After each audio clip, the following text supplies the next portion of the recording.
Bonjour et bienvenue dans l'émission La Com de demain, l'émission qui explore l'avenir de la communication publique et politique dans le monde francophone. Dans ce deuxième numéro, nous allons notamment parler de communication publique interne, de communication de crise, de l'urgence en communication publique, ou encore d'évaluation des actions de communication. Jacques Moisse, vous êtes président de Webecom, qui est le réseau des communicants publics francophones belges, et vous êtes aussi directeur de la communication de la région Wallonne, et aussi chargé d'enseignement en communication publique à l'Université catholique de Louvain. Quelles sont pour vous les grandes évolutions que va connaître la communication publique interne ? Le rôle attendu et que nous remplirons, c'est clairement d'accompagner le changement et les mutations qui sont à l'œuvre dans l'organisation.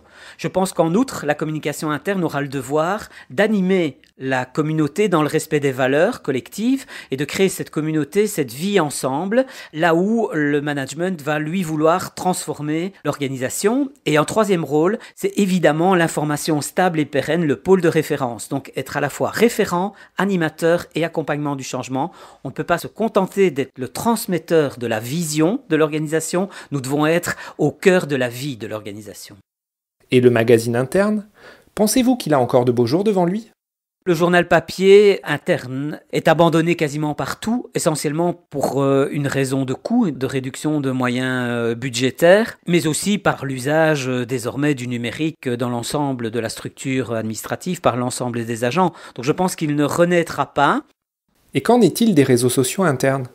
Pensez-vous qu'ils vont aussi se développer ?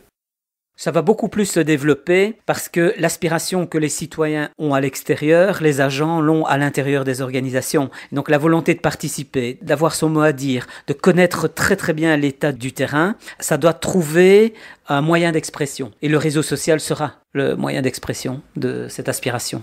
Est-ce que vous voyez aussi le développement d'autres outils de communication interne ? Par exemple l'affiche, est-ce que c'est un bon outil de communication interne ?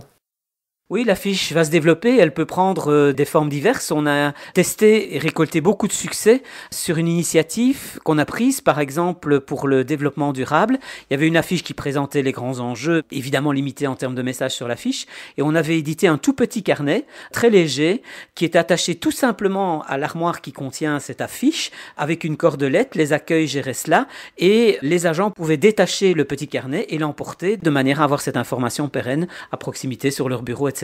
Eh bien, ça a connu un très grand succès, plus que de clics sur l'intranet sur la matière correspondante. S'agissant de la communication de crise, qu'envisagez-vous pour l'avenir ? Je pense que ce volet communication de crise, on va lui dédier de nouvelles ressources à chaque étage de l'organisation publique, dans les cabinets ministériels, dans les administrations, dans les centres de crise. Et est-ce que vous pensez que de plus en plus on va évaluer les actions de communication ? Alors l'évaluation est déjà une pratique courante, mais je pense qu'il va falloir être beaucoup plus fin dans l'investigation et la collecte des informations pertinentes pour évaluer notre action. Par exemple, si on veut atteindre une modification de comportement, on sait que celle-ci peut être multifactorielle et donc il faudra que nous posions les questions pour isoler très clairement l'impact réel d'une campagne du reste des autres facteurs pour que nous puissions expliquer l'importance et la pertinence de notre travail. On parle beaucoup de dictature de l'urgence. Est-ce que la communication publique est aussi touchée ? Et est-ce qu'elle le sera d'après vous de plus en plus ? L'enjeu, c'est de dépasser le paradoxe qui veut qu'on souhaite à la fois une communication publique très présente, très réactive, très en phase avec son temps, mais en même temps qu'une organisation a développé des missions de contrôle et donc de validation qui, par définition, réclament du temps. Et donc, il va falloir trouver le moyen, probablement à travers une description plus formelle de ce qui est attendu de la communication, pour qu'elle puisse agir en temps réel sans devoir repasser par ce contrôle hiérarchique qui va réclamer trop de temps et qui va arriver trop tard par rapport à l'exigence de communication. Demain, il y aura des process encore mieux définis et probablement voire jusqu'à un accord dans des situations récurrentes sur un certain nombre de messages clés, préalablement écrits. J'ai lu dans le magazine Capcom que la région Wallonne a mis en place un protocole de communication entre le service de communication publique et le cabinet politique. Pouvez-vous nous en parler ? Si on parle du protocole de collaboration de la région Wallonne, niveau de pouvoir fédéré de la Belgique, on doit dire que ce protocole s'est mis en place en 2008, qu'il a été amendé en 2010 et qu'il a fait l'objet d'une réadoption par le nouveau gouvernement élu à la sortie des urnes en 2014.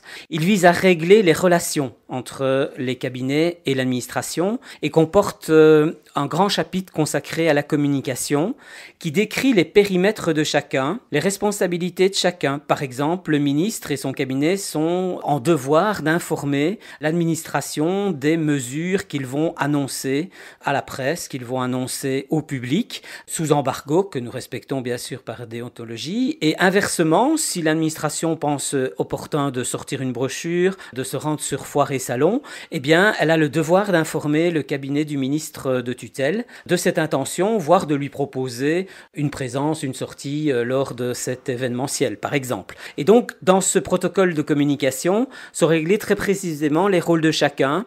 Globalement, on peut dire au ministre la communication d'intention politique, la politique du gouvernement, les projets à venir, les réformes entreprises, et à l'administration, son périmètre, c'est la mesure qui est déjà exécutée, qui est en place et qui offre un service aux usagers. Et donc nous basculons quasi exclusivement, nous, dans notre communication, vers le parcours des usagers. Donc la communication presse et politique pour le ministre, la communication institutionnelle mais surtout de service pour l'administration. Pour moi, l'articulation doit être très forte entre la communication publique et la communication politique. Elle doit être forte mais distincte. C'est comme des rouages qui s'emboîtent, mais parfois il faut un peu de distance entre les rouages pour qu'on ne les confonde pas. Jacques Moas, merci. Cette émission a été réalisée par le Cercle des communicants francophones. Vous souhaitez suivre nos actualités, partager vos réflexions, être interviewé? Contactez-nous sur Twitter, @leccf ou sur LinkedIn. À bientôt!